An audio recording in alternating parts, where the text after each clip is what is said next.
नमस्कार दोस्तों, राधे राधे, जय श्री कृष्ण। अच्छा समय आने से पहले स्त्रियों को मिलते हैं ये 7 संकेत। मित्रों, हिंदू धर्म शास्त्रों में समय को बहुत ही शक्तिशाली बताया गया है। वो समय का पहिया ही है जो मनुष्यों को खुशी, गम, लाभ, हानि और जीवन मृत्यु से परिचित करवाता है। मित्रों, आपने भी देखा होगा कि समय का चक्र जब परिवर्तित होता है तो राजा को रंक और रंक को राजा बना देता है। और ऐसा माना जाता है कि समय के कारण ही मनुष्य के जीवन में कभी खुशी आती है तो कभी दुख भी उन्हें झेलने पड़ते हैं। लेकिन क्या आपने कभी ये सोचा है कि आपके जीवन में शुभ समय आने वाला है, इसका पहले ही पता कैसे किया जा सकता है? अगर नहीं तो चलिए आज की इस वीडियो में हम आपको उन संकेतों के बारे में बताते हैं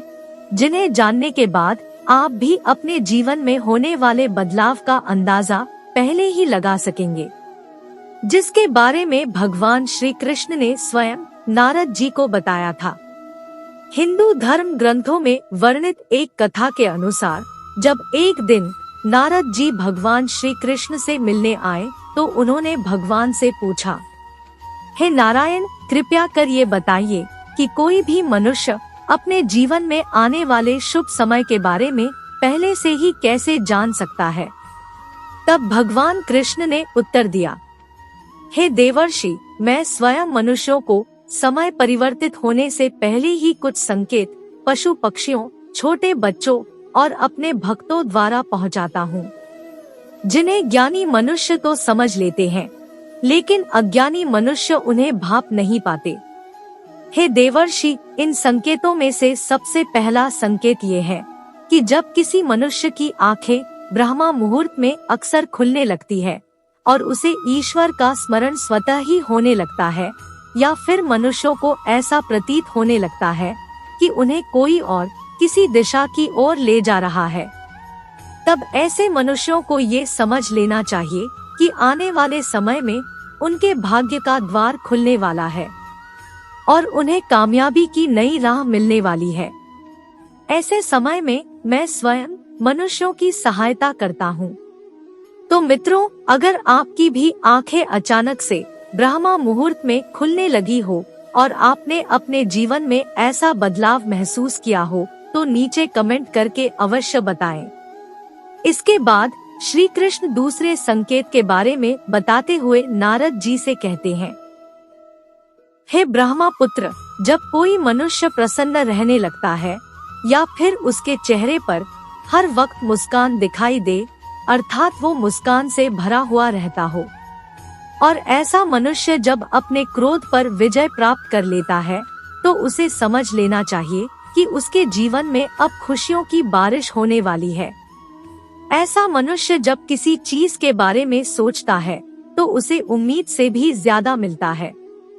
मित्रों, आपने भी सुना होगा कि प्रसन्नचित्त मनुष्यों के मन में ईश्वर स्वयं वास करते हैं, और ऐसे में जब मनुष्य का मन प्रसन्न रहने लगे तो उसे समझ लेना चाहिए कि उसके जीवन में अच्छे समय का आगमन होने वाला है। इसके आगे भगवान कृष्ण तीसरे संकेत के बारे में बताते हैं कि जब किसी मनुष्य के द्वार पर गौ अर्थात गाय बार बार खाने को आए, या फिर बंदर उसके घर की चीजें अपने आप उठाकर ले जाने लगे, या फिर उसके घर के प्रांगण में बिल्ली बच्चों को जन्म दे,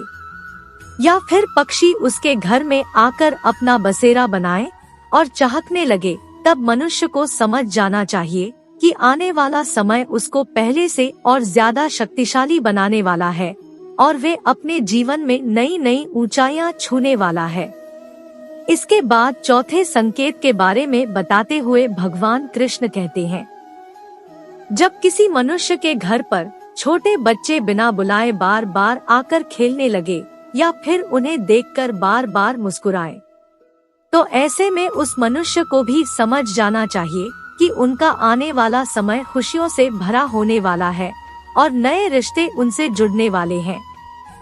मित्रों, आपने भी बड़े बुजुर्गों को ये कहते सुना होगा कि छोटे बच्चे ईश्वर का रूप होते हैं और वे हमेशा आपके लिए शुभ ही होते हैं। इसके बारे में आप स्वयं क्या सोचते हैं, ये भी नीचे कमेंट में लिखें। 5वें संकेत के बारे में भगवान कृष्ण बताते हैं कि जब मनुष्य के खर्चे में कमी आने लगे और धन प्राप्त करने के नए नए स्रोत अपने आप दिखाई देने लगे, ऐसे में उस मनुष्य को ये जान लेना चाहिए कि उसका बुरा वक्त जाने वाला है और उसके बाद से उसके घर में स्वयं लक्ष्मी वास करने वाली है। ऐसे में उस मनुष्य को सारी परेशानियों से छुटकारा मिलने वाला है और धन भी उसके घर में ठहरने वाला है, जो पहले नहीं ठहरता था। फिर भगवान कृष्ण आगे बताते हैं कि जो अगला संकेत मैं मनुष्यों को भेजता हूँ, जिससे वे जान सके कि उनका शुभ समय शुरू होने वाला है, वो ये है कि जब भी कोई मनुष्य पूजा की थाली लिए हुए भगवान की आरती कर रहा हो और उसे ऐसा प्रतीत हो कि उसे देखकर भगवान की मूरत मुस्कुरा रही है, या फिर बड़े दिनों के बाद उसके घर में अतिथियों का आगमन हुआ हो, तो उसे भी समझ जाना चाहिए कि उसका अच्छा समय शुरू होने वाला है। इसके अलावा जब किसी महिला का बायां अंग और पुरुष का दाहिना अंग फड़कने लगे, तब भी उसे जान लेना चाहिए कि उसका शुभ समय आने वाला है। इसके बाद 7वें संकेत के बारे में भगवान कृष्ण बताते हैं कि जब कोई मनुष्य सुबह सुबह किसी शुभ कार्य को करने के लिए घर से निकलता है और रास्ते में उसे गौ अर्थात गाय माता के दर्शन हो जाए या फिर किसी साधु संत द्वारा उसे आशीर्वाद मिल जाए, तो ऐसे में उस मनुष्य को भी समझ जाना चाहिए कि वो जिस काम को करने के लिए घर से निकला है, उसका वो काम अवश्य ही पूरा होगा और उस काम को सफल होने से कोई भी नहीं रोक सकता। अंत में भगवान कृष्ण बताते हैं, हे नारद, इन सब के अलावा जब किसी मनुष्य को संध्या के समय जल से भरा पात्र या फिर दूध से भरा पात्र किसी के द्वारा उसे प्राप्त हो, या फिर कोई उसे मिठाई दे, तब भी उसे समझ जाना चाहिए कि अब उसके भाग्य खुलने वाले हैं। तो मित्रों, ये थे वो 7 संकेत जिन्हें जानकर या फिर महसूस करके आप अपने आने वाले शुभ समय को भली भांति पहचान सकते हैं। लेकिन भगवान कृष्ण ने ऐसे ही कुछ संकेत और भी बताए हैं जो मनुष्यों के जीवन में आने वाले अशुभ समय के बारे में बताते हैं। यदि आप भगवान कृष्ण द्वारा कहे गए उन अशुभ संकेतों के बारे में भी जानना चाहते हैं, तो हमें नीचे कमेंट करके अवश्य बताएं। खैर, आज के लिए बस इतना ही। आशा करते हैं आपको भगवान श्री कृष्ण के द्वारा बताई गई ये जानकारी अच्छी लगी होगी। तो वीडियो को एक लाइक करें और ऐसी ही और जानकारियाँ जानने के लिए हमारे चैनल को सब्सक्राइब भी कर लें। राधे राधे, जय श्री कृष्ण।